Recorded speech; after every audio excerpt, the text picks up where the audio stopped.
Writing a research proposal. Course का नाम है business research method and I am your course instructor doctor Mohammad Wajid Raza. आज के टॉपिक में हम डिटेल से डिस्कशन करेंगे कि एक रिसर्च प्रपोजल होता क्या है, इसके इम्पॉर्टेंट कंपोनेंट्स क्या है और जब आप रिसर्च प्रपोजल लिखते हैं तो इनमें आपने कौन सी बातों का ख्याल रखना है। इसके साथ साथ ही हम इस पे भी डिस्कशन करेंगे कि रिसर्च प्रपोजल की अहमियत क्या है। लेकिन डिटेल पे जाने से पहले मैं ये ज़रूरी समझता हूँ कि मैं आप लोगों को रिसर्च प्रपोजल के टेम्पलेट दिखाऊं, ताकि आप लोगों के जहन में पहले से हो कि रिसर्च प्रपोजल दिखता कैसे है। तो ये इंटरनेट से मैंने अभी रिसेंटली एक टेम्पलेट डाउनलोड किया है, ये मैं आपके साथ शेयर करूंगा। लिंक मैं आपके साथ शेयर कर लूंगा इस टेम्पलेट का, ये आप डाउनलोड कर सकते हैं। इसमें ये पूरे डिटेल दिए गए हैं कि रिसर्च प्रपोजल होता क्या है, ये आपने फिल कैसे करना है। आप क्या कर सकते हैं कि इसी प्रपोजल के अंदर ये जो हेडिंग्स है इनको आप एडिट करके अपना प्रपोजल बना सकते हैं। जैसे कि आप देख सकते हैं इसमें ये पूरा बता दिया गया है कि कौन से सेक्शन यूज हो रहे हैं या कौन से सेक्शंस होते हैं एक रिसर्च प्रपोजल के। और फिर नीचे ये भी बताया गया है कि ये प्रपोजल आप किस तरह से एडिट कर सकते हैं। अगर आप नीचे आएंगे इस टेम्पलेट में तो आप देख सकते हैं कि रिसर्च प्रपोजल का पूरा इन्होंने लेआउट दिया हुआ है। जैसे कि पहले आपका टाइटल क्या है, यहाँ पे आप अपना टाइटल लिखेंगे स्टडी का। फिर उसके बाद नीचे आके जो ज़रूरी चीज़ें हैं, जब भी आप प्रपोजल लिखते हैं तो उसमें आपका नाम क्या है, स्टूडेंट नंबर क्या है, सुपरवाइज़र नाम क्या है, कोर्स कोड वगैरह इस तरह की अगर ज़रूरी इन्फॉर्मेशन है तो वो आपने इस तरह से देने हैं। जैसे ये पेज मैं थोड़ा सा छोटा कर देता हूँ ताकि आपको समझ आए। जैसे ये 3rd नंबर पेज है, तो ये बीच में जो खाली जगह है यहाँ पे आप अपनी यूनिवर्सिटी का मोनोग्राम भी डाल सकते हैं या फिर जो फंडिंग एजेंसी है उसका मोनोग्राम लगा सकते हैं अगर वो अलाउ करते हैं तो।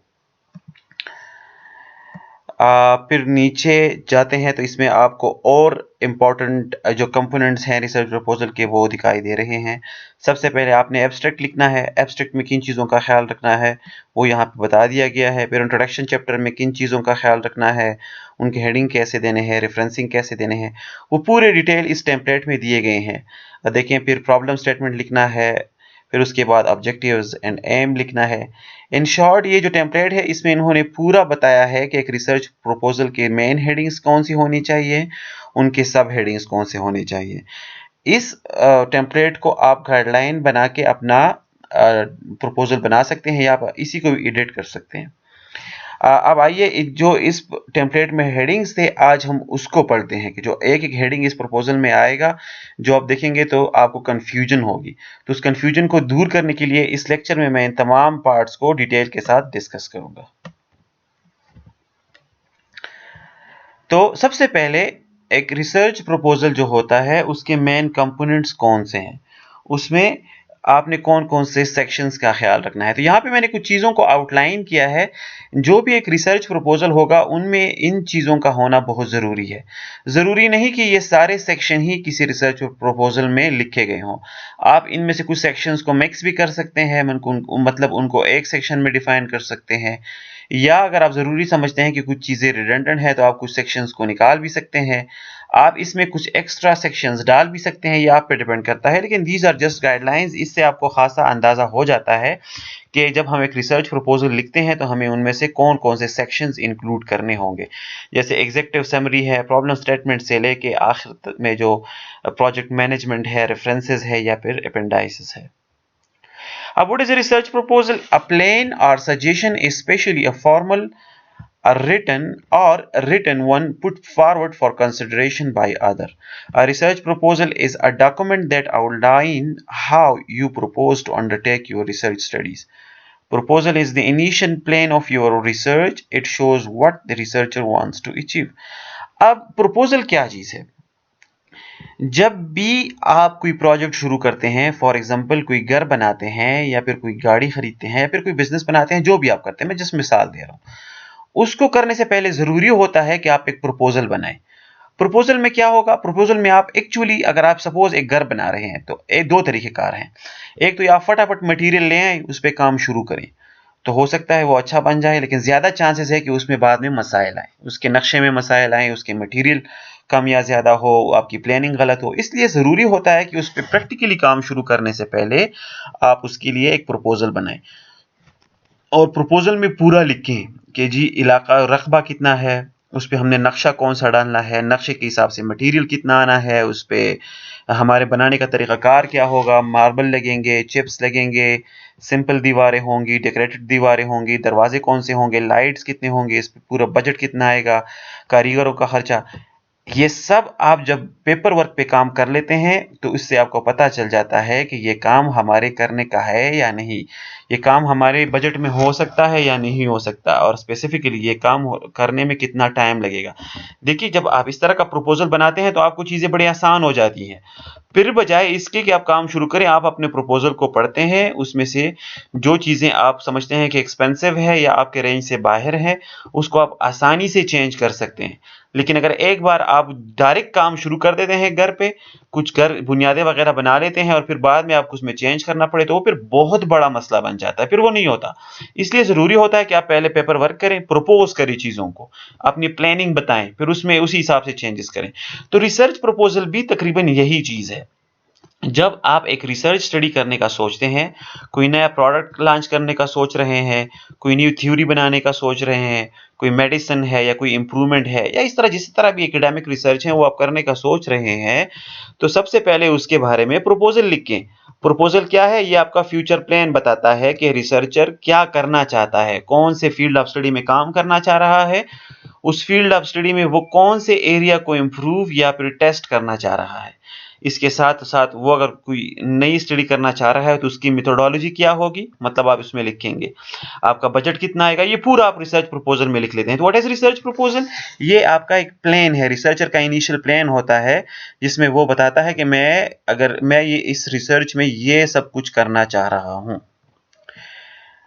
अब रिसर्च प्रपोजल को हम डिफाइन कर सकते हैं कि a research proposal is a document written by a researcher that provide a detailed description of the proposed program. It is like an outline of the entire research process that gives a reader a summary of the information discussed in a project. Importance क्या है जी research project की? So it helps examine what the researchers intends to do. Research proposal can serve as a document of contract for the project. Research proposal can be effective starting place to discuss projects with your professors. The research proposal is able to give an overview of research projects so that other people understand. अब research proposal की अहमियत क्या है? सबसे पहले तो ये आपको ये बताता है, जब आप रिसर्च डॉक्यूमेंट पढ़ते हैं प्रपोजल का, कि ये रिसर्चर करना क्या चाह रहा है, उसकी प्लान्स क्या है, और ये एक किस्म का कॉन्ट्रैक्ट होता है। क्योंकि जब आप प्रपोजल लिखते हैं और कोई फंडिंग एजेंसी या प्रोफेसर आपका प्रपोजल एक्सेप्ट करता है, तो ये एक किस्म का कॉन्ट्रैक्ट होता है जिसमें आपको बता दिया जाता है कि ओके, आपने ये चीज़ें करनी है। आपने जिस सब्जेक्ट जिस चीज़ पे प्रपोजल लिखना है और जो एक्सेप्ट हो गया है, आपने फिर उसी पे काम करना है, उससे आप जंप नहीं लगा सकते दूसरी तरफ। और ये रिसर्च प्रोसेस असल में एक डॉक्यूमेंट होता है जो आपकी हेल्प भी करता है। आप इसके ज़रिए प्रोफ़ेसर्स के साथ डिस्कशन कर सकते हैं। क्योंकि जब आप किसी प्रोफ़ेसर को कॉन्टैक्ट करते हैं कि आप उसके लैब में काम करना चाहते हैं, तो आप रैंडम आइडियाज़ उनके साथ डिस्कस नहीं कर सकते कि मैं ये भी करूँगा, मैं वो भी करूँगा। बजाय रैंडम आइडियाज़ के आप एक वेल रिटन डॉक्यूमेंट लिख के, कुछ पेजेज़ पे मुश्तमिल, और उसमें क्लियर करके लिखें कि आप करना क्या चाह रहे हैं। तो जब आप इस तरह रिटन फॉर्म में प्रोफ़ेसर को प्रपोज़ल भिजवाते हैं, तो वो उसको बड़ी खुशी से मतलब पढ़ लेते हैं और फिर वो उसकी क्वालिटी को देख के आपको एक्सेप्टेंस या रिजेक्शन दे देते हैं। रिसर्च प्रपोजल का एक फायदा ये भी है कि आप जब प्रपोजल होता है तो आप आसानी से ये कि दूसरे लोगों को, एक्सपर्ट्स को भिजवा सकते हैं कि वो उसको पढ़ते हैं और उस पे आपको कमेंट्स मिल सकते हैं। आप अपने ग्रुप्स में इसको डिस्कशन के लिए भी रख सकते हैं ताकि लोग आपके टॉपिक को पढ़ें, आप पे क्वेश्चन करें, आपको सजेशन दें। तो रिसर्च प्रपोजल बहुत ज़रूरी है। इसकी एक और इम्पोर्टेंस ये भी है कि जब आपके पास रिटन डॉक्यूमेंट होता है रिसर्च प्रपोजल का, तो आप किसी भी यूनिवर्सिटी में एडमिशन के लिए अप्लाई कर सकते हैं। अगर आपके जहन में बहुत से आइडियाज़ हों लेकिन वो रिटन फॉर्म में ना हो, तो आप किसी यूनिवर्सिटी को ये नहीं कह सकते कि मेरे जहन में है, आप मुझे एडमिशन दे दें, या फिर कोई फंडिंग एजेंसी को आप कन्विंस नहीं कर सकते। इसलिए रिसर्च प्रपोजल आपको लिखना पड़ेगा, एक वेल रिटन डॉक्यूमेंट, जो आप फिर मुख्तलिफ यूनिवर्सिटीज़ को, फंडिंग एजेंसी को भिजवाते हैं जहाँ से आपको फंडिंग्स मिल सकते हैं। इसलिए रिसर्च प्रपोजल आपके फंडिंग चांसेस भी अच्छे खासे इंक्रीज कर देता है। रिसर्च प्रपोजल के फ़ायदे मैंने पिछले स्लाइड में ही डिस्कस कर लिए। आप यहाँ पे देखें तो मैंने लिखा है कि ये आपको फंड जीतने में आपकी हेल्प कर सकता है। और ये रिसर्च प्रपोजल क्या करता है कि it allows you to review and critically evaluate your current research program. जब आप इसको लिखते हैं तो फिर आप खुद भी इसको क्रिटिकली पढ़ सकते हैं और आप इसमें चेंजेस कर सकते हैं। रिसर्च प्रपोजल के जरिए आप अपने आप को और दूसरों को बड़ी आसानी से कन्विंस कर सकते हैं कि आपकी रिसर्च के बारे में प्लान्स क्या है। Note, research proposal save your time and energy, ये बड़ा अहम पॉइंट है। जिस तरह मैंने पहले घर का मिसाल दिया, अगर आप एकदम से कोई घर पे कंस्ट्रक्शन पे काम शुरू करते हैं और बाद में फिर आपको मसाइल आते हैं, आपको नक्शा नहीं पसंद या मटेरियल के मसला होता है या फिर कोई और मसला हो सकता है, तो वो बड़ा मुश्किल हो जाता है। या तो फिर वो अपने सारे बुनियादें फिर से खराब करके दोबारा काम शुरू करना होगा। इन दैट केस आपके फाइनेंशियल लॉसेस भी होते हैं, आपका टाइम भी लॉस होता है। Same is the process with research. अगर आपके पास प्रॉपर प्रपोजल नहीं है और आप एकदम से लैब में जाके काम शुरू कर लेते हैं विद ब्लाइंड आइज, तो क्या होगा? फिर भी चांसेस है कि आप एक सक्सेसफुल हो जाएं, लेकिन ज्यादा चांस इस बात के हैं कि जो आप रिसर्च स्टडी करते हैं, महीना 2 महीने 4 महीने आप उसमें ख्वारी करते हैं, एफर्ट्स लगाते हैं और तब जाके आपको पता चलता है कि मैं जो ये काम कर रहा हूँ, ये तो पहले बहुत से लोगों ने किया हुआ है, ये ऑलरेडी मार्केट में पड़ा हुआ है। तो उस केस में क्या होगा? आपका टाइम भी वेस्ट होगा, आपकी एनर्जीज भी वेस्ट होंगे और आपके अच्छे खासे फाइनेंशियल लॉसेस भी हो सकते हैं।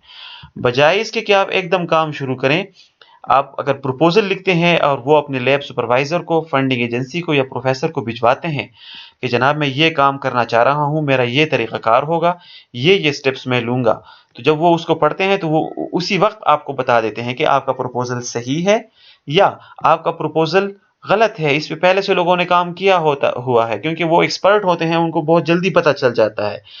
तो इससे क्या होगा कि अगर वो उसको पढ़ के आपको रिजेक्शन भिजवा देते हैं विद कमेंट्स, तो आपको बड़ी आसानी से पता चल जाता है कि जो गलतियां आप फ्यूचर में करने लगे थे, वो अभी आप नहीं करेंगे, क्योंकि जब कमेंट्स आते हैं तो उसको आप पढ़ के उसको ठीक करते हैं। तो इस तरीके से आपका आपका टाइम और आपकी एनर्जी और आपका बजट अच्छा खासा सेव हो जाता है। एक जनरल टेक अवे यहां मैं आपको दे रहा हूं कि it is always good to first read requirements of funding. अब जब आप प्रपोजल किसी फंडिंग एजेंसी को भिजवाते हैं, देखिए ये हम आगे डिस्कस करेंगे। मुख्तलिफ रिसर्च प्रोजेक्ट्स आते हैं, प्रोफेसर्स भी कभी कभार कॉल्स करते हैं इंटरनेट पे रिसर्चर्स के लिए कि एक खास प्रोजेक्ट है, उसके लिए प्रपोजल चाहिए, आप लोग प्रपोजल जमा करवाएं और इतनी फंड हम आपको देंगे। तो अगर आपने किसी प्रोजेक्ट पे काम करना है, तो ये बहुत ज़रूरी है कि आप उस फंडिंग एजेंसी की वेबसाइट पे जाएं, उनके रिक्वायरमेंट्स पढ़ें। सिर्फ टॉपिक को देख के आप प्रपोजल ना लिखें, क्योंकि हो सकता है इसमें आप बहुत ज़्यादा गलतियां करें। जब भी कोई कॉल आती है फंडिंग के लिए, तो उस वेबसाइट पे उन्होंने पूरे डिटेल्स लिखे होते हैं कि हमें किस टॉपिक पे काम करना है, हमें एग्जैक्टली कौन से एरिया में फोकस करना है और हमारे एक्सपेक्टेड आउटकम्स क्या होने चाहिए। या फिर वो आउटकम्स नहीं बताते, वो आप पे छोड़ देते हैं, लेकिन रिक्वायरमेंट्स पे पूरे बता देते हैं कि हमारे पास फंड कितना है, हमारे पास टाइम कितना है, रिसोर्सेज कितना है। तो उसी की स्कोप में रहते हुए आपने अपनी स्टडी करनी होगी। तो इसलिए जरूरी है कि जब भी आप प्रपोजल लिख के एकदम से स्टार्ट ना करें, पहले आप फंडिंग एजेंसी की रिक्वायरमेंट्स को पढ़ें, उनको समझें, उसके बाद उन्हीं की रिक्वायरमेंट्स की स्कोप के अंदर अगर आप प्रपोजल लिखते हैं, तो बहुत ज्यादा चांसेस हैं कि आपका प्रपोजल एक्सेप्ट हो जाए। For example, higher education commission of Pakistan से एक कॉल आती है कि जनाब आप प्रपोजल जमा करवाएं, हम आपको फंड करेंगे। और वो प्रपोजल कहते हैं कि आप एंटरप्रेन्योरशिप पे प्रपोजल जमा करवाएं। और आप एकदम से सोचे कि एंटरप्रेन्योरशिप पे मेरे पास तो बहुत आइडियाज हैं, आप एक अच्छी आइडिया उठा लेते हैं, उस पर एक अच्छा प्रपोजल लिख लेते हैं, लेकिन जब फिर आप बजट के बारे में बात करते हैं, तो आप कहते हैं कि जनाब मुझे 5 मिलियन रुपीज चाहिए।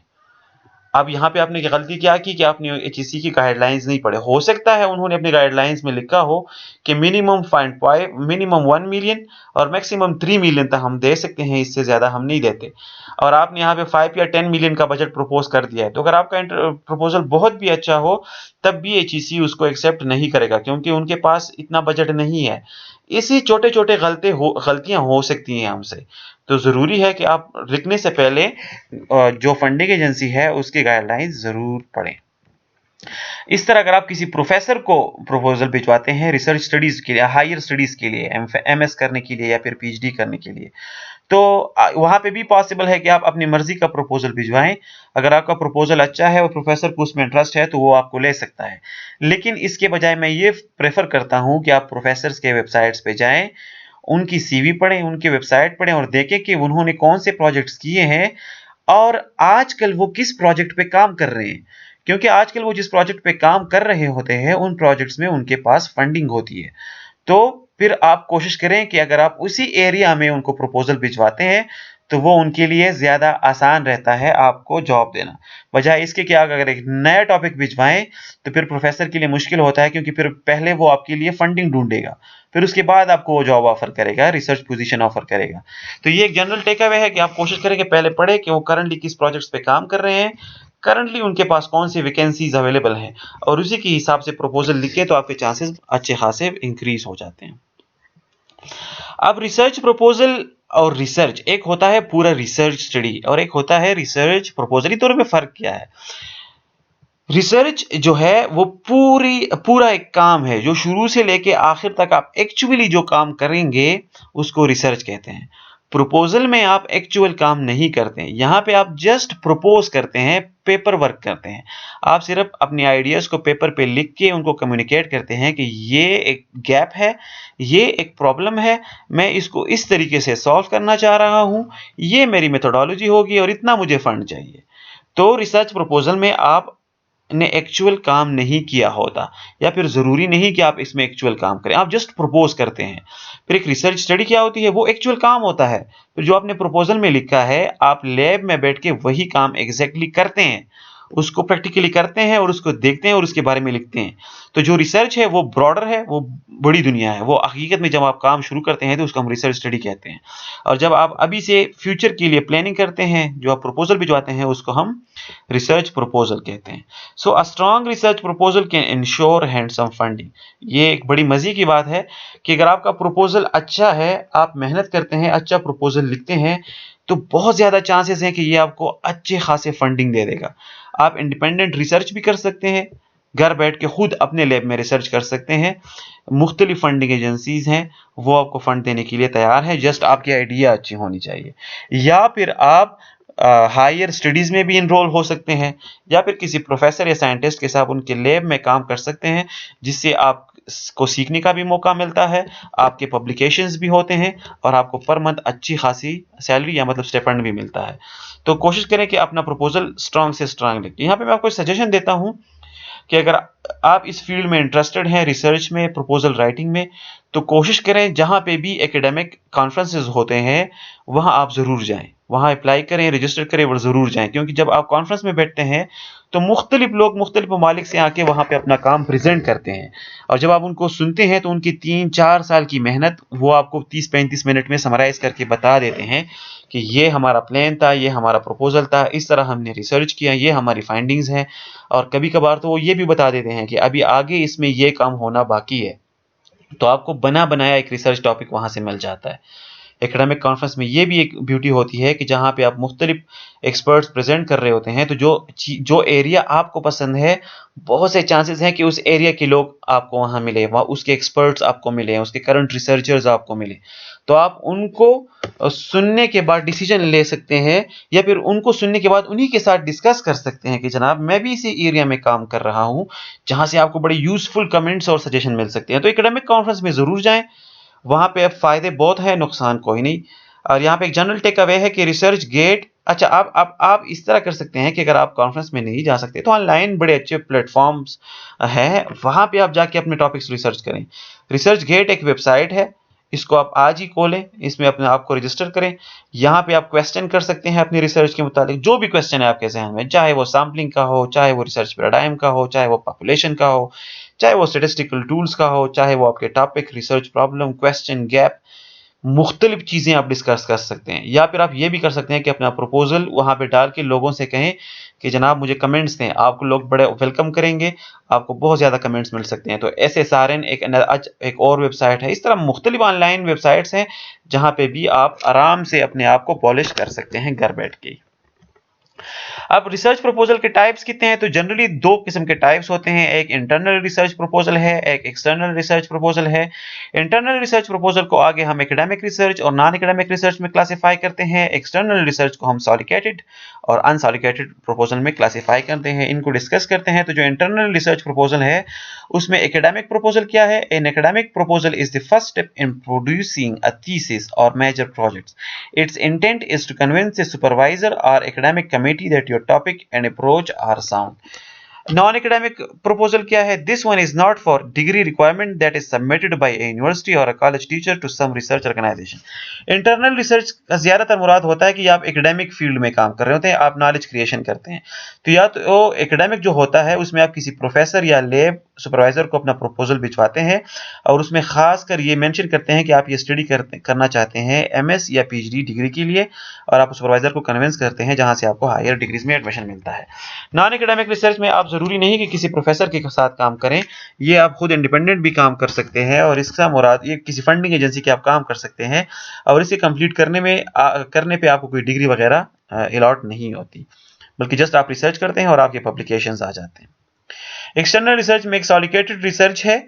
ये कौन सा रिसर्च है? जिस तरह मैं पहले डिस्कस कर रहा था कि मुख्तलिफ फंडिंग एजेंसीज होती हैं जो मुख्तलिफ टाइम पीरियड्स पे कॉल करते हैं। कॉल मतलब कि वो नेट पे एडवर्टाइजमेंट देते हैं कि फला टॉपिक पे फला प्रॉब्लम पे उनको सॉल्यूशंस चाहिए, तो दुनिया भर से लोग आप प्लीज इस पे प्रपोजल जमा करवाएं कि जो प्रॉब्लम है इसको आप किस तरह सॉल्यूशन ढूंढ सकते हैं, और उसके बाद वो फंडिंग एजेंसीज आपको फंड देते हैं।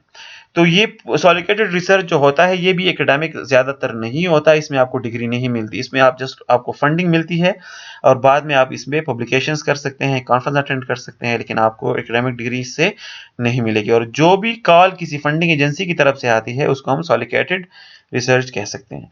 यहाँ पे मैं आपको दोबारा बताता चलूँ कि जब भी आप सॉलिकेटेड फंडिंग पे या प्रपोजल लिखना चाहें, उनके प्रपोजल गाइडलाइन को बड़े गौर से पढ़ें, क्योंकि जो वो उनके गाइडलाइंस होते हैं उनसे आप आगे नहीं जा सकते। अनसॉलिकेटेड प्रपोजल क्या है? It is also submitted to a funding agency but the proposal is not for a specific topic, it is a kind of open call. अब जब आप नेट देखेंगे और उस पर आप लिखें कि फंडिंग फॉर रिसर्च, तो आपको दो तरह के इश्तिहार मिलेंगे।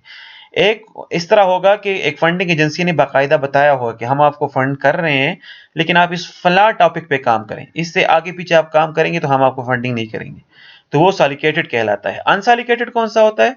ये भी आपको कॉल आती है, एडवर्टाइजमेंट आती है रिसर्च के लिए, लेकिन इसमें उन्होंने टॉपिक नहीं दिए होते। वो कहते हैं कि जनाब आपके पास अगर कोई इंटरेस्टिंग आइडिया है तो उस पर आप प्रपोजल लिख के जमा करवाएं और हम आपको फंडिंग करेंगे। तो ये दोनों अलग टाइप्स ऑफ रिसर्च हैं, इसलिए आप इनको जब भी आप प्रपोजल लिखते हैं तो पहले आप ये डिसीजन लें कि आपने एकेडमिक प्रपोजल लिखना है, नॉन एकेडमिक प्रपोजल लिखना है, सॉलिकेटेड लिखना है, अनसॉलिकेटेड लिखना है। और जो आप फोकस करते हैं उसके बाद उनकी गाइडलाइंस पढ़ें, उन्हीं के मुताबिक आप अपना प्रपोजल लिखें। अब आते हैं जो प्रपोजल के मेन कंपोनेंट्स हैं, जो मैंने पिछले आपको एक टेम्पलेट दिखाया जिसमें इंट्रोडक्शन सेक्शन था, प्रॉब्लम स्टेटमेंट था, मेथोडोलॉजी थी। अब उस पर डिस्कशन करते हैं। तो सबसे पहले रिसर्च प्रपोजल के उस पे कंपोनेंट्स की तरफ आते हैं। तो सबसे पहला जो कंपोनेंट है वो है टाइटल, कि आपकी रिसर्च प्रपोजल का टाइटल क्या होगा। इस तरह आपको अगर मैं दिखाऊं, मैं आपको ये एक पीडीएफ फाइल खोल के दिखाता हूं। इसमें एक टाइटल आप देख सकते हैं, सॉरी इसमें नहीं है, दूसरा फाइल मैं आपके साथ जो शेयर करने लगा हूं उसी में आपको मैं चीजें दिखाता हूं। इस तरह ये फाइल भी मैं आपके साथ शेयर कर लूंगा। Yes, this one. यहाँ पे जब आप नीचे आते हैं तो आपको वो बता रहे होते हैं कि जनाब ये जो टेम्पलेट मैंने आपके साथ पहले डिस्कस किया कि आपके रिसर्च का टॉपिक क्या है, आप अपना टॉपिक लिखें। तो अभी अगर आप yes this one, type the title of your research here. तो जब आप यहाँ पे पहुंचते हैं तो आपको बड़े मसले आएंगे कि जनाब अब टाइटल मैंने किस तरह लिखना है। तो अब जो टेम्पलेट में एक एक हेडिंग है, उन एक एक हेडिंग को हम यहाँ पे डिस्कस करेंगे। टाइटल जब भी आप लिखें तो सबसे पहले तो कोशिश करें कि आपका जो टाइटल है वो आपके टॉपिक ही मुताबिक ही हो। आप उसको ओवरडू ना करें, आप उसको बड़ा फैंसी ना लिखें। जो आप करना चाहते हैं कोशिश करें कि एक ऐसा टाइटल बनाएं कि वो हकीकत के करीब हो, वो उसी चीज को रिफ्लेक्ट करे जो आप करना चाहते हैं। So your title must be precise, और ये एक्यूरेट होना चाहिए, ये अनएम्बिगुअस होना चाहिए, इसमें शक व शुबात नहीं होने चाहिए। और आप इसमें एक काम और भी करें कि आप लेंथी टाइटल ज्यादा ना रखें। ये ना हो कि आपने एक लंबा सा उसको बना दिया हो, बल्कि ये कंक्रीट कंसाइज होना चाहिए, प्रिसाइज होना चाहिए।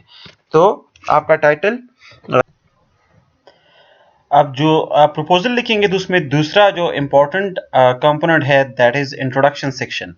इंट्रोडक्शन सेक्शन बहुत ज़रूरी है क्योंकि यहीं से रीडर्स को ज़्यादातर पता चलता है कि आपके प्रपोजल में क्या है। जिस तरह आप एक शख्स का, एक जगह का जब आप इंट्रोडक्शन करते हैं तो आप इंतहाई प्रिसाइज तरीके में उसके बारे में जितना ज़्यादा हो सके इंफॉर्मेशन दे देते हैं। ऐसे ही हम रिसर्च प्रपोजल का इंट्रोडक्शन भी लिखेंगे। इंट्रोडक्शन ज़्यादा से ज़्यादा 1-2 पेजेस होना चाहिए। कोशिश करें इसको ज़्यादा लंबा ना करें, लेकिन इंट्रोडक्शन में कोशिश करें कि 1-2 पेजेस में आप जितने पैराग्राफ डालते हैं हर एक पैराग्राफ बहुत बामानी हो और वो रिसर्च के हवाले से आपका जो रिसर्च आप करना चाहते हैं उसका मुकम्मल इंट्रोडक्शन आप दें। सो इंट्रोडक्शन क्या चीज़ है basically? It orients the readers toward the topic, explain the importance and relevance of the topic, justifies the choice of the topic and research question hypothesis। एक इंट्रोडक्शन में आप 3-4 पैराग्राफ्स लिखते हैं। अमूमन जो मैं खुद प्रेफर करता हूं तो मैं कोशिश करता हूं कि पहले पैराग्राफ में मैं थोड़ा सा बैकग्राउंड बताऊं टॉपिक का, दूसरे पैराग्राफ में मैं क्लियरली अपने टॉपिक के बारे में बताऊं कि इस पे किन किन लोगों ने क्या काम किया है और आजकल ये टॉपिक कहां तक पहुंचा है, और फिर मैं इस डिस्कशन को यहां तक ले आऊं कि रीडर्स को अंदाजा हो कि इस टॉपिक में क्या मिसिंग गैप्स है। थर्ड पैराग्राफ में फिर मैं कोशिश करूं कि उस गैप के बारे में बात करूं कि मैं इस गैप को कैसे फिल करना चाहता हूं। फोर्थ पैराग्राफ में मेरे फिल करने की जो मेरी कंट्रीब्यूशन है वो क्या है और मेरी मेथोडोलॉजी क्या होगी, और इसके बाद मैं बता देता हूं कि मेरे एक्सपेक्टेड आउटकम्स क्या हैं। तो ये एक पूरा एक इंट्रोडक्शन का एक कंक्रीट सेक्शन बन जाता है। Please collect your thoughts before writing the introduction section. Every paragraph should focus on a specific theme. जैसे मैंने कहा, एकदम लिखना शुरू ना करें, पहले अपने टॉपिक के बारे में सोचें, एक स्टोरी बिल्ड करें। ऐसे एकदम से इंट्रोडक्शन लिख के उसको मतलब रैंडम आप ना करें। पहले उसको 1-2 दिन खूब सोचें और एक जहन में एक स्टोरी बनाएं कि मैं कहानी कहाँ से शुरू करूंगा और स्टेप वाइज उसको कैसे लिंक करूंगा, मतलब बैकग्राउंड से लेके जो मिसिंग गैप्स हैं वहां तक और फिर आपके कंट्रीब्यूशन तक, हर एक चीज को आपने सिस्टमेटिक होके लिखना है। मुख्तलिफ पैराग्राफ्स में आपने मुख्तलिफ चीजों के बारे में डिस्कस करना है। जैसे मैंने यहाँ लिखा है कि bit of background, what we already know, what is missing, how are you going to fill the gap in its applications। तो इंट्रोडक्शन सेक्शन में अगर आप इन चीजों को कवर कर लेते हैं तो ये एक अच्छा खासा बेहतरीन इंट्रोडक्शन हो जाता है। Please take care of these points while finalising the background of the research problem. The funding agency will evaluate your background based on this point. जब आप बैकग्राउंड लिखते हैं जब आप इंट्रोडक्शन लिखते हैं, इंट्रोडक्शन सेक्शन अपने रिसर्च प्रपोजल का, तो ये याद रखिएगा कि जब जो फंडिंग एजेंसीज होती हैं वो आपके रिसर्च टॉपिक जो आपका प्रपोजल है फिर उसको वो इवैल्यूएट करते हैं। तो जो इंट्रोडक्शन सेक्शन है उसमें वो मुख्तलिफ चीजों के बारे में देखते हैं और अगर ये चीजें वहां पे होंगी तो वो आपके प्रपोजल को अच्छी निगाह से देखेंगे। जैसे for example, has there been an adequate description of the background to the problem either under a separate heading or as a part of the literature। Introduction section में जो फंडिंग एजेंसीज होती हैं या जो प्रोफेसर होते हैं वो जो मेन चीज देखते हैं वो यही देखते हैं कि जो आपने बैकग्राउंड से डिस्कशन शुरू की है किसी टॉपिक के बारे में और आप उसको करंटली एक प्रॉब्लम स्टेटमेंट पे लेके आ गए हैं कि जनाब अभी आजकल इस टॉपिक में हम ये इशू फेस कर रहे हैं, तो ये डिस्क्रिप्शन आपने कितनी स्ट्रांग लिखी है। अगर आपने कहानी शुरू की है और प्रॉब्लम स्टेटमेंट तक मजबूती के साथ आप लेके आए हैं कि रीडर्स गाइड हो जाए, उनको पता चले कि आजकल या फिर इस फील्ड में क्या प्रॉब्लम्स है अभी भी जो सॉल्व करना बाकी है, तो आपका बहुत अच्छा इंट्रोडक्शन सेक्शन बन जाता है और इवैल्यूएटर इसको अच्छी निगाह से देखते हैं। लेकिन अगर आप इसको रैंडम करते हैं और आपकी राइटिंग में जंप्स हों और रीडर्स को पता ही ना चले कि आपका बैकग्राउंड से आप किस तरह लिंक कर रहे हैं प्रॉब्लम स्टेटमेंट के साथ, तो वो फिर मसला बन जाता है। स्टेटमेंट ऑफ द प्रॉब्लम दूसरा एक कंपोनेंट है इंपॉर्टेंट लिटरेचर रिसर्च प्रपोजल का। The problem statement describes the context of the study and it also identifies the general analysis approach, should indicate why the research need to be done and what will be its relevance, conveys information about the research problem। Problem statement लिखते वक्त भी आपने बहुत सी बातों का ख्याल रखना है जो स्टेटमेंट ऑफ द प्रॉब्लम है। स्टेटमेंट ऑफ द प्रॉब्लम में आपने ये देखना है कि आपने कंक्रीट लिखना है, प्रिसाइज लिखना है कि आप किस प्रॉब्लम पे काम करना चाह रहे हैं। प्रॉब्लम स्टेटमेंट ये बताएगा कि ये स्टडी क्यों हो रही है और ये कौन से मसले के बारे में ये जो काविश है ये चल रही है। और प्रॉब्लम स्टेटमेंट ही असल में आपको रिसर्च प्रॉब्लम के बारे में बताता है। जब भी आप अपना रिसर्च प्रपोजल लिखें तो कोशिश कीजिए कि प्रॉब्लम स्टेटमेंट में कुछ बातों का बहुत ख्याल रखें, क्योंकि जो फंडिंग एजेंसी है वो इनको भी इवैल्यूएट करते हैं और आपके प्रॉब्लम स्टेटमेंट में वो तकरीबन 3 बातों को देखते हैं कि ये उसमें मौजूद है या नहीं। Is the problem line of inquiry clearly defined, क्या जो आप जिस प्रॉब्लम पे आप काम करना चाह रहे हैं वो आपने क्लियरली डिफाइन किया है कि नहीं। Is the basic research problem well formulated or is it poorly and vaguely structured? जो रिसर्च प्रॉब्लम है जिस पे आप फोकस कर रहे हैं, क्या आपने उसको बिल्कुल क्लियर डिफाइन किया है या अभी भी वो कुछ शक और शुबा उसमें है, आपने उसको वैगू रखा है, ब्लर रखा है। तो अगर वो क्लियरली डिफाइन नहीं होगा तो प्रोजेक्ट इवैल्यूएटर्स उसको पसंद नहीं करते। Is it briefly and concisely stated, क्या आपने अपने प्रॉब्लम स्टेटमेंट के बारे में 15-20 पेजेस लिखे हैं या आपने आराम से उसको एक पैराग्राफ 2 में डिफाइन कर दिया है। तो जितना ये छोटे स्पेस में एक पैराग्राफ 2 में आप इसको अच्छी तरीके से डिफाइन करेंगे, उतना ही अच्छा प्रॉब्लम स्टेटमेंट कंसिडर होगा। In short, the introduction chapter must consist of the following components. Introduction chapter में मतलब ज़रूरी नहीं कि आप मेरे हिसाब से चलें, आप इसको अपनी क्रिएटिविटी के साथ भी कर सकते हैं, लेकिन याद रखिएगा जब भी आप इंट्रोडक्शन सेक्शन लिखते हैं उसमें 2-3 चीज़ों का होना बहुत ज़रूरी है। उसमें थोड़ा सा बैकग्राउंड होना चाहिए, आपका प्रॉब्लम स्टेटमेंट क्या है, आपकी रिसर्च का ऑब्जेक्टिव क्या है, क्वेश्चंस क्या है, थोड़ा सा आपने इधर मेथोडोलॉजी के बारे में भी लिखना है। देखिए अब आप कहेंगे कि मेथोडोलॉजी तो अलग सेक्शन है, यस, आगे जाके आपने मेथोडोलॉजी पे एक पूरा चैप्टर लिखना है, लेकिन जो इंट्रोडक्शन सेक्शन है वहां पे भी आपने मेथोडोलॉजी के बारे में 4-5 लाइंस एक पैराग्राफ जरूर लिखना है, ताकि लोगों को पता चले कि आगे जाके स्टडी में कौन सी मेथोडोलॉजी यूज हुई है। तो ये जो यहाँ पे मैंने हेडिंग्स दिए हैं, ये आप रिसर्च प्रपोजल में बाद में इस पे पूरे चैप्टर्स लिखेंगे कुछ सेक्शन पे, जैसे कि मेथोडोलॉजी पे आप फिर पूरा चैप्टर लिखेंगे, लेकिन जो आप शुरू की 2 पेजेस लिख रहे हैं वहां पे भी आप मेथोडोलॉजी के बारे में एक हिंट देने रीडर्स को, मतलब शॉर्ट तरीके से उनको समझाएं कि पॉपुलेशन क्या था, सैंपल क्या है, कौन से टेक्निक यूज किए हैं और कैसे रिजल्ट हासिल किए हैं। तो ये जो हेडिंग्स मैंने दिए हैं आप कोशिश करें इंट्रोडक्शन सेक्शन में ये तमाम आप इंक्लूड करें। फिर दूसरा जो इंट्रोडक्शन सेक्शन है ये आपका पहला चैप्टर कहलाता है प्रपोजल में। अब जब प्रपोजल लिखेंगे तो दूसरा चैप्टर जो आपका होगा that is literature review. Literature review क्या चीज है, यहाँ पे इस चैप्टर में आप कोशिश करते हैं कि आप जो आपका टॉपिक है उस पर आप दूसरों का किया हुआ काम समराइज करके बताएं कि आपसे पहले किन लोगों ने इस टॉपिक पे काम किया है और उनकी फाइंडिंग्स क्या है। लिटरेचर एक समरी है, दूसरे लोगों का काम आप समराइज करते हैं और फिर उससे अखज़ करते हैं कि ये एस्पेक्ट्स इस टॉपिक के कवर हो चुके हैं और फलां वाली जगह पे अभी गैप मिसिंग है, ये काम मैं करना चाह रहा हूँ। लिटरेचर रिव्यू करने के बाद ही आप थ्योरेटिकल फ्रेमवर्क भी बना लेते हैं।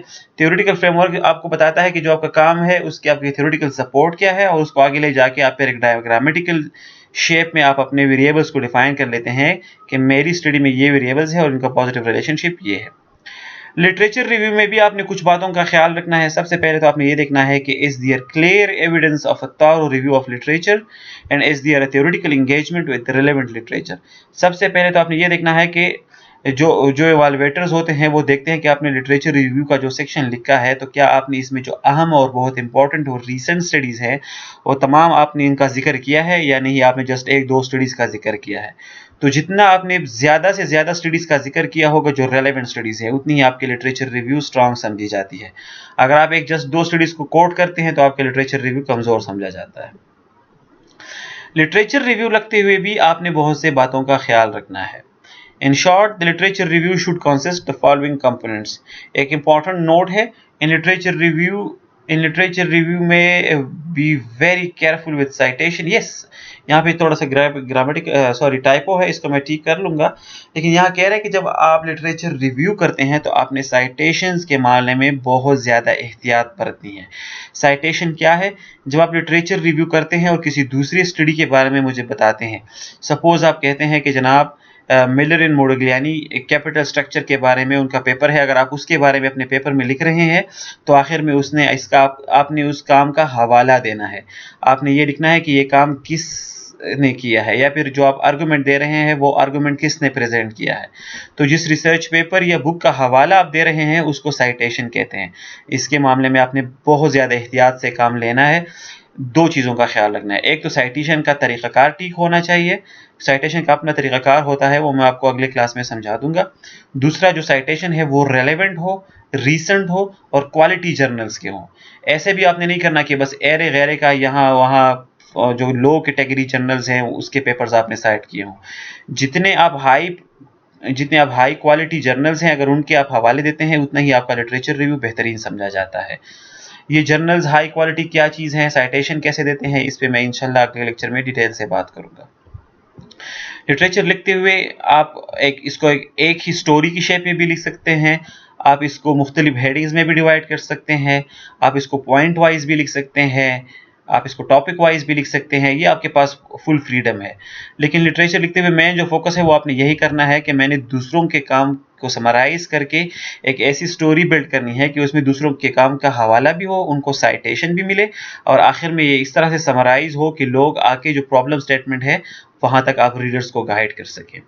तो लिटरेचर रिव्यू में आपने किन चीज़ों का ख्याल रखना है? Definition of the technical terms, जो स्टडी आप कर रहे हैं उसमें जो आप टेक्निकल टर्म्स हैं उसकी डिफिनीशन पे भी फोकस करें। दूसरी स्टडीज़ की साइटेशन दें, उनके रेफरेंस से आप चीज़ों को डिफाइन करें ताकि जो लोग आपकी स्टडी पढ़ रहे हैं उनको पता चले कि कॉन्सेप्ट्स क्या है। इंटरनेशनल सिनेरियो की बात करें, सिर्फ अपने मुल्क के लिटरेचर पे समराइज ना करें, मुख्तलिफ कंट्रीज़ पे जो स्टडीज़ हुई हैं उनको भी समराइज करें।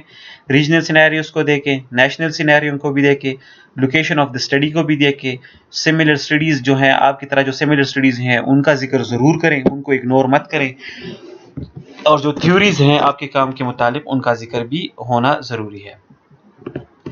जब आप लिटरेचर रिव्यू करते हैं तो उसके एंड पे आपने लिटरेचर को समराइज करके प्रेजेंट करना होता है कि जो दूसरों लोगों का काम है उनको पढ़ के हमने ये सीखा। कुछ पैराग्राफ्स में आप इसकी समरी लिखते हैं और फिर उसके बाद आप हाइपोथेसिस लिखते हैं। हाइपोथेसिस पे मैं पहले डिस्कशन कर चुका हूँ, ये रिसर्चर का क्लेम होता है। ये वो हाइपोथेसिस वो स्टेटमेंट है जो रिसर्चर टेस्ट करने जा रहा है, जो रिसर्चर दावा करता है कि ये फला वेरिएबल्स के बीच रिलेशनशिप बन रहा है, या जो आप प्रॉब्लम स्टेटमेंट देख रहे हैं उसके बारे में जो आप प्रोपोज सोल्यूशन दे रहे हैं उसके बारे में आप हाइपोथेसिस लिखते हैं। मैं पहले डिस्कस कर चुका हूं कि हाइपोथेसिस के दो टाइप्स हैं, अल्टरनेट नल हाइपोथेसिस और अल्टरनेटिव हाइपोथेसिस। तो आपने अपने प्रपोजल में दोनों हाइपोथेसिस का जिक्र भी करना है। अगर आपको हाइपोथेसिस नहीं है तो पहले लेक्चर से ये स्लाइड मैंने कॉपी किया है, आप इससे पहले जो लेक्चर था रिसर्च प्रोसेस का उसको पढ़ें, उसमें हाइपोथेसिस पे पूरी डिस्कशन है। अगर समझ नहीं आती तो आप इस स्लाइड्स को भी पढ़ सकते हैं और यहाँ से आप अंदाज़ा लगा सकते हैं। बट पॉइंट इज कि आप रिसर्च प्रपोजल लिख रहे हैं तो उसमें अपने लिटरेचर रिव्यू के आखिर में आपके जितने हाइपोथेसिस है, 10 हाइपोथेसिस है, 5 है, 1 है, 2 हैं, जितनी भी हैं उनको भी आपने लिखना है। ऑब्जेक्टिव ऑफ द स्टडी आपने ज़रूर लिखनी है अपने प्रपोजल में। और normally objective of the study जो होता है ये फर्स्ट चैप्टर में आता है, ये लिटरेचर रिव्यू के बाद नहीं आता। तो जो इंट्रोडक्शन सेक्शन लिख रहे हैं वहाँ पे आप अपना ऑब्जेक्टिव भी लिखें। ऑब्जेक्टिव क्या है? जो स्टडी आप कर रहे हैं उसका मकसद क्या है वो आपने लिखना है। सपोज मैं ये देखना चाह रहा हूँ कि जितना स्ट्रेस बढ़ेगा तो स्ट्रेस से एम्प्लॉइज़ की परफॉर्मेंस इफेक्ट होती है कि नहीं होती। अब मेरे दो वेरिएबल्स हैं, एक स्ट्रेस है और एक एम्प्लॉइज़ परफॉर्मेंस है। लेकिन अगर इस पर मैं ऑब्जेक्टिव लिखना चाहूँ तो मैं कैसे लिखूंगा? To highlight the nature of relationship between stress and employees performance. या एक और एग्जांपल ले लेते हैं, to develop a robust screening method for sharia compliant investors. एक और एग्जांपल ले सकते हैं, to highlight the reason for less development of banking sectors, to test the effect of financial literacy and financial inclusion. देखिए मुख्तलिफ variables के बारे में मैंने आपको मिसाल के तौर पर ऑब्जेक्टिव्स बताती हैं कि आपने ऑब्जेक्टिव्स इस तरह लिखने होते हैं। ऑब्जेक्टिव आपने बड़े शॉर्ट लिखने हैं, इसमें आपने पैराग्राफ्स नहीं लिखने, 1-2 लाइन में अपना पूरा ऑब्जेक्टिव आपने लिखना है। अगर आपके 3 ऑब्जेक्टिव हैं तो फिर आप 3 बुलेट्स डालें, आपके 2 ऑब्जेक्टिव हैं तो आप 2 बुलेट्स डालें, उस हिसाब से आप अपनी स्टडी के ऑब्जेक्टिव लिख लें। सिग्निफिकेंस ऑफ द स्टडी पे आपने बात करनी है अपने प्रपोजल में। सिग्निफिकेंस ऑफ द स्टडी भी इंट्रोडक्शन चैप्टर का हिस्सा है, या आप लिटरेचर रिव्यू के बाद नहीं करते या आप इंट्रोडक्शन सेक्शन में करें। सिग्निफिकेंस क्या है? सिग्निफिकेंस असल में आपने ये लिखना है कि आपकी स्टडी क्यों ज़रूरी है, आप ये स्टडी जो कर रहे हैं इसका फ़ायदा क्या है। आप ये सिग्निफिकेंस इस तरीके से लिखें, ये पैराग्राफ 2, कि आप इसमें ये जवाब दे सकें कि अगर लोग आपकी स्टडी पढ़ें तो वो आपकी स्टडी क्यों पढ़े, उनको इससे पढ़ने से क्या फ़ायदा होगा। तो जब इन चीज़ों के आप आंसर दे देते हैं तो इससे आपके significance of the study clearly state हो जाता है। आखिर में आपने वर्क प्लान ज़रूर देना है। प्रपोजल का एक बहुत ही अहम हिस्सा होता है आपका वर्क प्लान। वर्क प्लान क्या है? प्रपोजल में आपने ये बात भी क्लियर करके बतानी होती है कि जनाब आप जो काम कर रहे हैं वो कितने अरसे में कंप्लीट होगा, और इस पे मतलब कि आपने एक पूरा टाइम पे फ्रेम नहीं बताना, बल्कि आपने पूरे अपने रिसर्च एक्टिविटीज को छोटे छोटे हिस्सों में डिवाइड करना है, और फिर आपने बताना है कि हर हिस्सा आप कितने अरसे में करेंगे। जैसे ये इसको करने के लिए आप गैंट चार्ट बनाएं। गैंट चार्ट क्या चीज़ है, ये आप एक्सेल में बना सकते हैं। जो नीचे मैंने फिगर दिया है ये गैंट चार्ट कहलाता है। तो आप अपने जो एक्टिविटीज़ हैं उसके लिए आप गैंट चार्ट बनाएं, और गैंट चार्ट के जरिए आप प्रपोज करें कि अपना प्रोजेक्ट कितने अरसे में कंप्लीट होगा और कौन सा स्टेप कितने टाइम पीरियड में कंप्लीट होगा। जैसे ये आप जो गैंट चार्ट है ये आप देख सकते हैं। इसमें पहला स्टेप मैंने लिखा है कंपोजिशन। तो मतलब कि आप अपने रिसर्च जो है उसको आप लिखेंगे, राइट अप करेंगे, उसको वक्त के साथ साथ उसमें चीज़ों के हाईलाइट करेंगे। तो यहाँ पे मैंने लिखा है कि ये शुरू से स्टार्ट होगा और आखिर तक चलेगा, ये कभी ये नहीं रुकेगा। ये पूरा जितना रिसर्च के 30 महीने टाइम पीरियड है उसका गैंट चार्ट है उसमें चलता जाएगा। अगर आप तीसरी हेडिंग देखिए, that is literature review. Literature review क्या है, इस पे हमने डिस्कशन की है। इस गैंट चार्ट में ये बता रहा है कि ये अक्टूबर 2020 के करीब शुरू होगा और अगस्त 2021 तक ये हम लिटरेचर रिव्यू करेंगे। फिर इसके बाद डेटा कलेक्शन है। तो आप देख सकते हैं कि जब आप लिटरेचर रिव्यू 2-3 महीने कर लेते हैं, मार्च 21 तक जब आप पहुंच जाते हैं तकरीबन, तो उसी वक्त आप फिर कहते हैं कि मैं डेटा कलेक्शन भी करूंगा। फिर एल्गोरिथम डेवलपमेंट है, उसका अपना टाइम पीरियड बताया है। फिर डेटा एनालिसिस है, उसका अपना टाइम पीरियड बताया है। तो गैंट चार्ट में आप दो चीजें बताते हैं, कितने एक्टिविटीज होंगे, कौन सी एक्टिविटी पहले, कौन सी एक्टिविटी बाद में, कौन सी एक्टिविटी उसके बाद, और एक एक्टिविटी को आपको करने में कितना टाइम पीरियड लगेगा। तो दिस इज वेरी इंपॉर्टेंट। ये आपके प्रोजेक्ट की एक्सेप्टेंस रेट को बढ़ा देता है। आपने मेथोडोलॉजी पे एक अलग चैप्टर लिखना है अपने प्रपोजल में। मेथोडोलॉजी सेक्शन पे आपने क्या लिखना है, पूरे थीसिस में जब हम मेथोडोलॉजी चैप्टर लिखते हैं तो वो बड़ा लेंथी लिखते हैं। प्रपोजल में आप लेंथी ना लिख के 1 पेज लिख के 2 पेज लिख के शॉर्ट लिख के, लेकिन उसमें कोशिश करें कि आप हर जो इसके मुख्तलिफ कंपोनेंट्स हैं मेथोडोलॉजी सेक्शन के, उस पर डिटेल से और कंक्रीट डिस्कशन करें। तो जब आप मेथोडोलॉजी लिख रहे हैं उसमें आप कोशिश करें कि आप कुछ चीज़ों को बड़ा एक्सप्लेन करें। That is in proposal try to write your research methodology in short but concrete way. Try to answer the following question in your methodology section. What research paradigm will you use? What will be your population of study? What sampling strategy and sample size will you use? How will you collect the data? मतलब आप जो data collect करेंगे वो interviews से होगा, questionnaire से होगा, discussion से होगा। ये भी आपने मेथोडोलॉजी में शॉर्ट करके लिखना है। और जो डेटा एनालिसिस टूल है, प्रपोज डेटा एनालिसिस टूल, क्योंकि अभी आप रिसर्च अभी तो नहीं कर रहे हैं, फ्यूचर के लिए कर रहे हैं। तो यहाँ पे आप लिखिए कि प्रपोज करके जो मेरी स्टडी है उसमें मैं फला रिसर्च, फला डेटा एनालिसिस टेक्निक यूज करूंगा, डिस्क्रिप्टिव स्टैटिस्टिक के फला टेक्निक यूज करूंगा, इन्फरेंशियल एनालिसिस से फला टेक्निक यूज करूंगा। फिर रिसर्च डिजाइन के बारे में भी आप बात करें, थोड़ा सा ही 1-2 पैराग्राफ लिख के, लेकिन जरूर लिख के। रिसर्च डिजाइन लिखते हुए आपने जिन चीजों को हाईलाइट करना है उसमें आप आंसर करें कि आपकी स्टडी डिस्क्रिप्टिव होगी, आपकी स्टडी मिक्स मेथड से चलेगी, या आपकी स्टडी क्वांटिटेटिव होगी, या आपकी स्टडी क्वालिटेटिव होगी। इस पे हम पहले लेक्चर में टाइप पे डिस्कशन कर चुके हैं। आप वो लेक्चर्स लें तो वहां से आपको अंदाजा हो जाएगा कि ये 4 मेथड्स क्या है। और आपने अपने रिसर्च प्रपोजल में ये क्लियर करके लिखना है कि जो स्टडी आप प्रपोज कर रहे हैं वो कौन से मेथड से आप करेंगे। वो आप डिस्क्रिप्शन मेथड से करेंगे, क्वालिटेटिव से करेंगे, क्वालिटेटिव से करेंगे, या मिक्स्ड मेथड चलाएंगे। मिक्स मेथड से मुराद होता है एक ऐसी स्टडी जो क्वांटिटेटिव और क्वालिटेटिव दोनों तरीकों से की गई हो। मतलब उसके कुछ एस्पेक्ट्स क्वांटिटेटिव तरीके से कवर किए गए हों और कुछ एस्पेक्ट्स उसके क्वालिटेटिव हो, मतलब उसमें दोनों टूल्स यूज हुए हो, तो उसको मिक्स मेथड कहते हैं। प्रपोजल के आखिर में आपने रेफरेंसेस जरूर देने हैं। रेफरेंसेस से मुराद है कि आप एक पूरी लिस्ट दें कि किन किन लोगों का काम आपने पढ़ा है, किन किन लोगों का काम आपने इस प्रपोजल में साइट किया है। रेफरेंसेस बहुत ज़रूरी है। कोशिश करें कि जो रेफरेंसेस आप दे रहे हैं वो अप टू डेट हो, वो करेक्ट हो, वो रेलेवेंट हो, और आप उनका ओरिजिनल सोर्स दें। जिस किताब को आपने पढ़ा है उसी किताब का हवाला आप दें, आप किसी मतलब थर्ड पार्टी बुक का हवाला ना दें। अब ये एक बहुत इंपॉर्टेंट चीज़ है जो आप यहाँ इस वक्त याद कर लें कि जब आप रेफरेंसेस लिखते हैं तो उसके लिखने के मुख्तलिफ स्टाइल्स होते हैं। एक को जैसे APA स्टाइल है, शिकागो स्टाइल है, हार्वर्ड स्टाइल है, बहुत स्टाइल्स हैं। इन स्टाइल्स का क्या मुराद है, जब आप एक खास स्टाइल फॉलो करते हैं तो उस स्टाइल को फिर आप पूरे थीसिस में फॉलो करते हैं। ये आप नहीं कर सकते कि पहले पेज पे आपने APA फॉलो किया हो, दूसरे पे आपने हार्वर्ड किया हो, नहीं। अब क्वेश्चन राइज होता है कि ये स्टाइल्स है क्या। तो असल में ये एकेडमिक राइटिंग जब आप करते हैं, बुक्स लिखते हैं, रिसर्च पेपर लिखते हैं, तो आप इनमें से किसी एक मेथड को पहले चूज करते हैं और फिर उसी के रूल्स एंड रेगुलेशंस के तहत आप पूरा किताब लिखते हैं। जैसे स्टाइल क्या है, ये आपको बताता है कि आपने हेडिंग्स का साइज कितना रखना है, हेडिंग्स का तरीक़ाकार कैसे करना है, उनकी नंबरिंग कैसे देनी है, जो आपका मेन टेक्स्ट है उसका फॉन्ट साइज कितना होना चाहिए, कौन सी जगह पे आपने टेक्स्ट इटैलिक करना है, कौन सी जगह पे इटैलिक नहीं करना, अगर टेबल्स आप बनाते हैं तो उसकी डिजाइनिंग क्या होनी चाहिए, साइटेशन कैसी करनी है, रेफरेंसेस कैसे करने हैं, ये पूरे गाइडलाइंस एक स्टाइल में होते हैं। तो अगर आप एपीए स्टाइल अडॉप्ट करते हैं तो फिर आप अपना राइटअप, अपने हेडिंग्स, अपने फिगर्स, अपने टेबल्स, अपने रेफरेंसेस सारे एपीए के कवानीन के मुताबिक करेंगे। अगर आप हार्वर्ड करते हैं तो फिर सारे आप हार्वर्ड के मुताबिक करेंगे।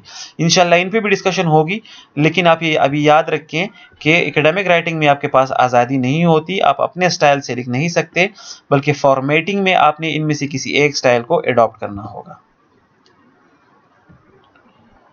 अब कुछ लोग जब प्रपोजल लिखते हैं तो उसमें बड़ी आम सी गलतियां होती हैं। वो गलतियां क्या है, आप कोशिश करें इन गलतियों से आप खुद को बचाएं। Too much details on minor issue but not enough detail on major issue.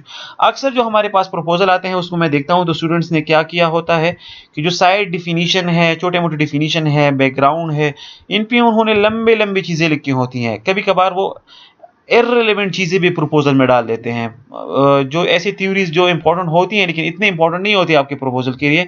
एक एक थ्योरी पे वो दो दो तीन तीन पेजेस डिस्कशन कर रहे होते हैं, और जब आप मेन टॉपिक जो है, मेन चीज जो है, रिसर्च प्रॉब्लम जो है, जहां तक वो आप पहुंचते हैं तो फिर वहां पे डिस्कशन क्लियर भी नहीं होती और बहुत छोटे एक दो लाइन में वो फिर वो चीजों को फारिग कर देते हैं। तो ये गलती आपने नहीं करनी, इररिलेवेंट चीजों को आपने ज्यादा जगह प्रपोजल में नहीं देनी। फिर कुछ लोग करते हैं कि जो too many citation lapses in incorrect references. अक्सर लोगों से यह गलती होती है, या तो वो साइटेशन देते नहीं है या फिर वो बहुत ज्यादा डाल देते हैं, इररिलेवेंट साइटेशन डाल देते हैं। ऐसे ऐसे लोगों का जिक्र अपने प्रपोजल में कर लेते हैं जिन लोगों ने इस टॉपिक पे काम किया ही नहीं होता। तो आप कोशिश करें सिर्फ उन लोगों का जिक्र करें जिन्होंने आपके टॉपिक पे काम किया है, जो इररिलेवेंट चीजें हैं उनको आप ना डालें। फिर अक्सर लोगों के साइटेशन और रेफरेंसेस का स्टाइल गलत होता है। जैसे मैंने कहा, आपने एक खास स्टाइल फॉलो करना है, या एपीए या हार्वर्ड या शिकागो, इन स्टाइल के बगैर आप रेफरेंसिंग या साइटेशन नहीं कर सकते। स्लॉपी राइटिंग एक बहुत ज्यादा मसला है। स्लॉपी मतलब लापरवाही, लोगों के स्पेलिंग्स गलत होते हैं, उनके ग्रामेटिकल मिस्टेक्स होते हैं, किसी जगह पे उन्होंने टाइम न्यू रोमन यूज किया होता है, फॉन्ट्स स्टाइल किसी जगह पे एरियल, किसी जगह पे कोई और, कहीं पे आपका फॉन्ट साइज 12 होता है, कहीं पे आपका फॉन्ट साइज 16 होता है। ये चीजें आपने नहीं करनी, स्लॉपी राइटिंग आपने नहीं करनी। Failure to state all of the basic assumptions that are relevant to the study. जब भी आप कोई स्टडी करते हैं, इसके पीछे आप कुछ assumptions लेते हैं, कुछ आप चीजों को फर्ज करते हैं। तो अगर आपकी स्टडी में कुछ assumption है तो काइंडली उसको क्लियर करके लिखें। assumptions को छुपाएं ना, उसको आप पेचीदगियों में ना डालें, बस क्लियर करके लिखेंगे जो मैं स्टडी कर रहा हूं तो मैं कुछ चीजों को इज्यूम कर रहा हूं, वो आप क्लियर लिखें। कंसर्न्स इररिलेवेंट assumption, कभी कभार आप assumption दे देते हैं लेकिन वो आपकी स्टडी के मुताबिक होता ही नहीं है। स्टडी एक चीज के बारे में होती है, assumption दूसरी चीज के बारे में होते हैं, तो इन चीजों का भी ख्याल रखें। Selecting unsubstantiated assumption which cannot be defended by any logic, empirical evidence। कुछ लोग अपनी स्टडी के लिए ऐसे assumptions ले लेते हैं जो बहुत ही गैर हकीकी होते हैं। वो assumptions ना तो theoretically प्रूफ होते हैं, ना आप उसको लॉजिकली प्रूफ कर सकते हैं, ना आप empirical evidence से कर सकते हैं। तो ऐसे assumptions पर भी काम मत करें। फिजिबिलिटी बहुत ज़्यादा ज़रूरी है। जब भी आप प्रपोजल जमा करवाते हैं तो आप अपने फिजिबिलिटी पे बहुत ज़्यादा ध्यान दें। तो फिजिबिलिटी क्या चीज़ है? एक तो जो आप स्टडी कर रहे हैं, सबसे पहले आप ये देखें कि वो स्टडी हकीकत पसंदाना है भी या नहीं। जिस टॉपिक के पीछे आप पढ़े हैं वो कोई फैंटेसी तो नहीं है, कोई ऐसी चीज़ के पीछे तो आप नहीं पढ़े हैं जो सुनने में तो बड़े मज़े का लगता है लेकिन करने में वो नामुमकिन है। तो ऐसी चीज़ों के पीछे ना पड़ें। दूसरा, आपने देखना है कि जो बजट आप प्रपोज कर रहे हैं, जिस बजट में आप काम करेंगे, क्या वो बजट आपने रियलिस्टिक लिखा है? कुछ लोग गलती करते हैं, फंडर को इम्प्रेस करने के लिए बहुत कम बजट बना लेते हैं।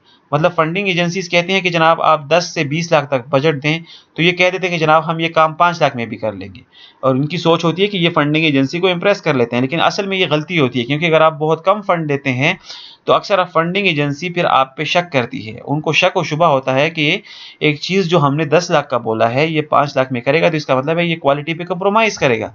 तो आपने ना बजट बहुत कम बताना है, ना ही आपने हद से तजावुज करना है। दोनों केसेस में आपका प्रपोजल रिजेक्ट होगा। तीसरा आपने देखना है टाइम पीरियड को, कि जो प्रपोजल आप बता रहे हैं और आप कह रहे हैं कि 1 साल के अंदर ये स्टडी कंप्लीट हो जाएगी, तो आप खुद इसको बहुत केयर के साथ देखें कि क्या वाकई आप 1 साल में ये सारा कुछ कर सकते हैं। लिटरेचर रिव्यू है, मेथोडोलॉजी फाइनल करनी है, डाटा कलेक्शन करने हैं, एक्सपेरिमेंट्स करने हैं, रिजल्ट्स बनाने हैं, एनालिसिस करने हैं, फिर उन पर डिस्कशन है, राइट अप है, लंबा प्रोसीजर है। तो जो गैंट चार्ट आप बनाएंगे उसमें खूब बड़े ध्यान से बनाएं, ताकि फिर आपको बाद में मसला ना हो फिजिबिलिटी का। कुछ अदर जनरल कमेंट्स जो मैं आपको देना चाहता हूं वो ये है कि is the proposal well structured और पुअरली कंपाइल्ड। कुछ लोग ये करते हैं कि आपका प्रपोजल लिख लेते हैं और उनमें वो तमाम हेडिंग्स शामिल कर लेते हैं, लेकिन उनके प्रपोजल में क्रोनोलॉजी नहीं होती। चीज़ें, एक जगह की चीज़ दूसरी जगह पड़ी होती है। फॉर एग्जाम्पल वो स्टार्ट ही लिटरेचर रिव्यू से कर लेते हैं, मेथोडोलॉजी अपनी जगह नहीं होती, इंट्रोडक्शन सेक्शन में उसने पूरे हेडिंग्स डिस्कस नहीं किए होते। तो अगर ये गलतियां आप करेंगे तो बेशक आपका प्रपोजल बड़ा अच्छा हो, लेकिन कोई उसको नहीं पढ़ेगा। तो कोशिश करें कि अपने प्रपोजल को अच्छे तरीके से कंपाइल करें, हेडिंग वाइज जाएं, चीज़ों को अपनी जगह पे डिस्कस करें, इधर उधर ना डालें। और सबसे आखिर में लैंग्वेज बहुत ज़रूरी है। अगर आप इसको इंग्लिश में लिख रहे हैं, तो अगर आपकी इंग्लिश उतनी अच्छी नहीं है तो आप इसको प्रूफ रीडिंग करवाएं। प्रूफ रीडिंग एजेंसीज बैठे हुए हैं, वो छोटे छोटे फीस लेते हैं और उस फीस के बाद वो आपके grammatical mistake, sentence structure, typo, ये सारा वो ठीक कर देते हैं। अगर आपकी इंग्लिश की गलतियां ज़्यादा होंगी, लैंग्वेज मिस्टेक होंगे, तो भी फंडिंग एजेंसी उसको इतना आपके प्रपोजल को इतनी अहमियत नहीं देगी।